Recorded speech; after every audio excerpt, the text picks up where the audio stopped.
আলহামদুলিল্লাহি রাব্বিল আলামিন আর রহমানির রহিম মালিকি ইয়াউমিদ্দিন ইয়্যাকা না'বুদু ওয়া ইয়্যাকা নাস্তাঈন ইহদিনাস সিরাতাল মুস্তাকিম صراط الذين أنعمت عليهم غير المغضوب عليهم ولا الضالين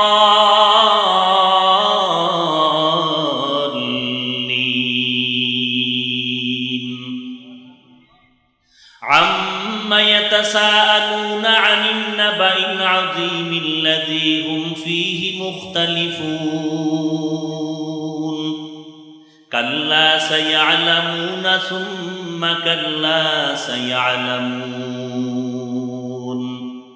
ألم نجعل الأرض مهادا والجبال أوتادا وخلقناكم أزواجا وجعلنا نومكم سباتا এই যে ইমাম সাহেব পড়তেছেন আমি আলেম কিছু কিছু বুঝি, আপনারা বুঝবেন পেছনে অর্থ।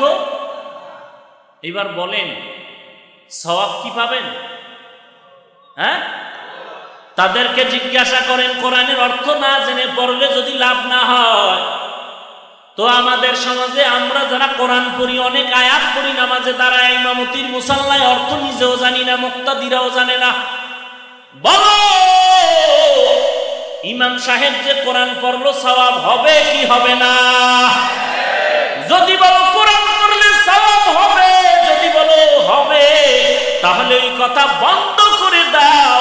অর্থ না জেনে পড়লে লাভ নাই, এই কথা বন্ধ করে দাও।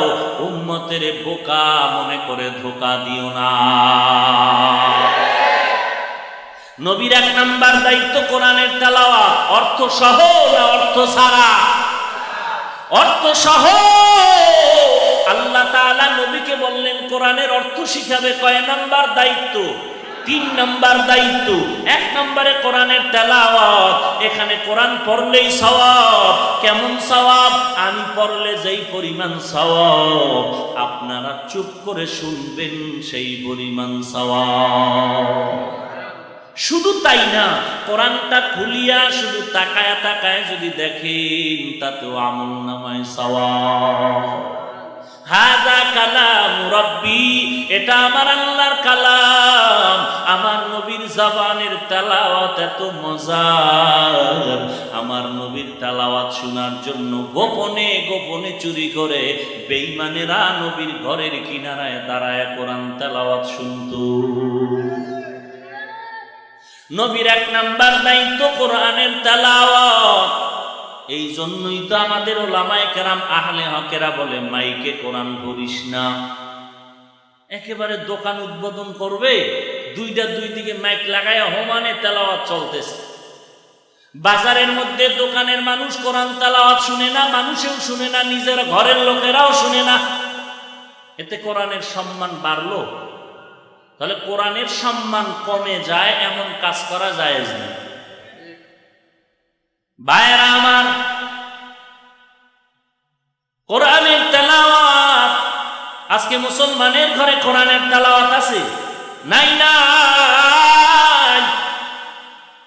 জোর করিয়া যদি আটকায় দেই, কেন নাই? বলে পারি না।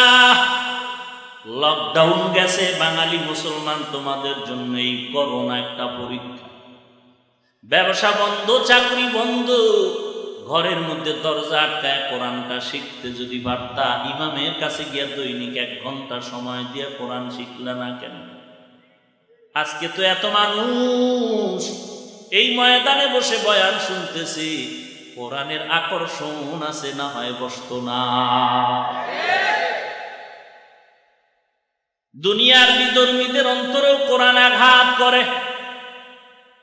এ কোরআন এমন মজার এক আওয়াজ, অতএব এই আওয়াজটা মানুষের অন্তরের মধ্যে গিয়ে আঘাত করে। কোরআনের তেলাওয়াত, আজকে মুসলমানের ঘরে তেলাওয়াত নাই, মাঝে মাঝে অনেক ইংরেজি লাইনের ভাইয়েরা কোরআন পড়ে, কয় হুজুর আলহামদুলিল্লাহ কোরআন পারি।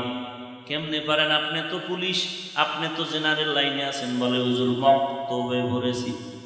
কই পড়ছে? মক্তব।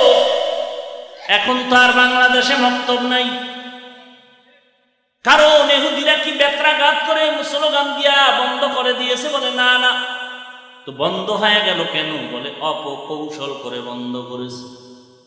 মক্তব বন্ধ করে দাও একদিনও বলে নাই, কিন্তু ওই টাইমে এমন একটা শিক্ষার রাস্তা খুলে দিল, বাচ্চারা ওই জায়গায় পড়তে যায়, এখন আর মক্তবে যায় না।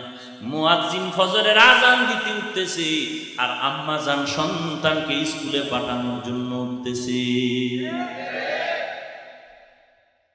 যদি এখন কোন এই লাইনের বান্দা মুসলমানকে বলি ফজরের পরে মসজিদে মক্তব হয়, 1 ঘন্টা কোরআন পড়াও, 1 টাকাও লাগবে না, দিবে? বলে হুজুর বলেন কি, আমার ছেলেটা তো কেজি স্কুলে পড়ে, নার্সারিতে পড়ে, ক্লাস 3তে উঠে গেল। আমার ছেলে এখন অনর্গল ইংলিশে কথা কয়, এখন তার ওখানে দেওয়া যাবে না, সকালবেলা ওখানে যায়। তাহলে কি করা যায়? বলে দুপুর বেলা আমি পড়াবো। বলে দুপুরও হবে না, খানা খায় বাচ্চা একটু রেস্ট নেয়। মাগরিবের পরে বলে না, ওখানে ইংরেজি পড়ানোর প্রাইভেট মাস্টার।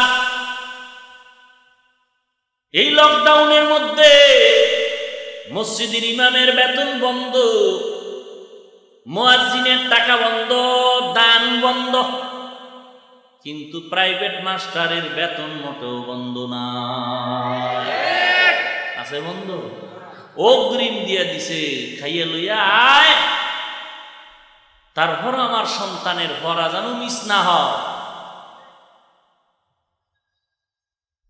আর মসজিদ মাদ্রাসায় যদি কিছু বলা হয়, বলে জানেন না দেশের অবস্থা খারাপ। বলেনি? ও ভাই, দেশের অবস্থা খারাপ এটা বলো কেন? আমিও তো দেখি, তুমিও দেখছো, তারপরও চাইলাম কেন? কারণ দেখতেছি তোমার এই অবস্থা খারাপের আগে দাড়ি কামানো যেমন বন্ধ হয় না, এখনো তো বন্ধ হলো না। এই অবস্থা খারাপের আগে তোমার ক্যারাম বোর্ড খেলা, লুড্ডু খেলা, তাস খেলা, জুয়া খেলা, মদ পান করা, ওগুলো ওই সময়ে যেমন বন্ধ হয় না, এখনো বন্ধ হয় না। ঘরের মধ্যে সারা রাত আড্ডা দেওয়ার, গান বাজনায় ধুমধাম সময় কাটাইতেছো। এই করোনার মধ্যে পড়িয়াও বান্দা যদি তওবা করে বলতি, আল্লাহ আর আমি তাস খেলবো না, জুয়া খেলবো না, লুড্ডু খেলবো না, আর মদ পান করবো না রে আল্লাহ, আজকে থেকে আমি কোরআন তেলাওয়াত করবো, 5 বেলার নামাজ পড়তি, আর মসজিদে গিয়ে ইমাম সাহেবকে বলতি 1 ঘন্টা কোরআন শিখায় দাও, আল্লাহর কসম ইন্তেকাল হওয়া মাত্র কবর জান্নাতের বাগান হয়ে যাইতো।